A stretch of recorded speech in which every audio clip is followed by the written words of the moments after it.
Kalekale pamene anayi adali kudyetsa mbuzi, tsiku lina adaona njuchi nati, tiyeni tifule. Mmene adalumidwa onse adathawa ndipo sanadye uchi.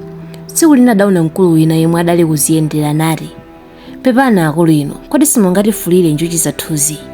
Mkuluyo adakana, koma anawo adamuwumiriza nati, pepani bambo, tithandizeni, tagwera mwendo. Munthuyo adawafulira uchiwo ndipo anawo anadya.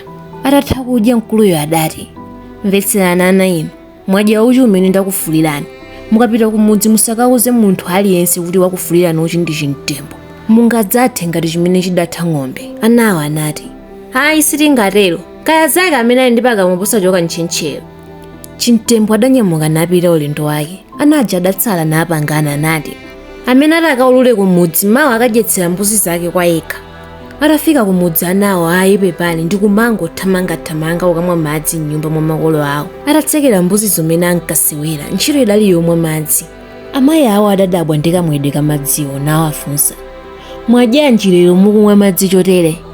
Anawo adangoti, palibe, tipatseni chabe madzi timwe. Makolo adapangana zowagwira anawo kuti awafunsitse. Kamwana kena adakagwira amayi ake, ndiwuzeni ngakumenye, mwadya chiyani lero? Mwanayo mwamantha adati, pepani musandimenye ndikuwuzeni. Chimtembo watipatsa uchi koma wati musakaulule kuti watipatsa uchi ndi chimtembo, mungathe ndi chimene chidatha ng'ombe. Mayo chidatha ng'ombe.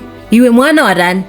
Mkazi adayankha nati, simunamve kodi kuti ati musakaulule kumudzi kuti watipatsa uchi ndi chimtembo, mungathe ndi chimene chidatha ng'ombe. Mayo chidatha ng'ombe.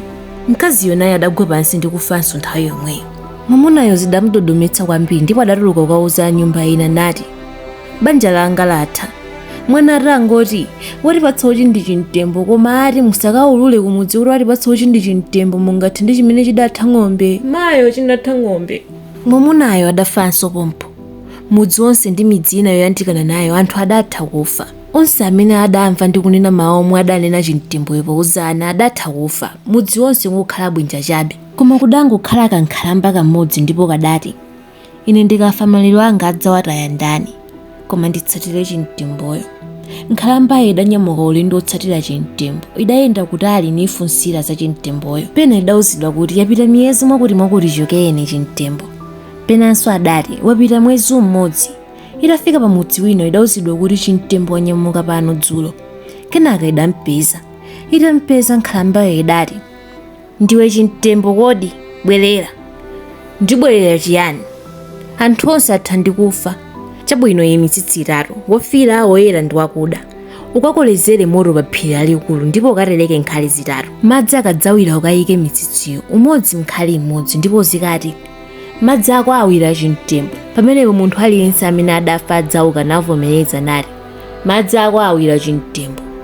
Nkhalambayo idapita nikachita zonsezi. Anthu onse akufa aja adauka nati, madzi ako awira chimtembo. Mitembo yonse idabwera pa phiripo nisanduka anthu amoyo, naseka ndi kukondwa.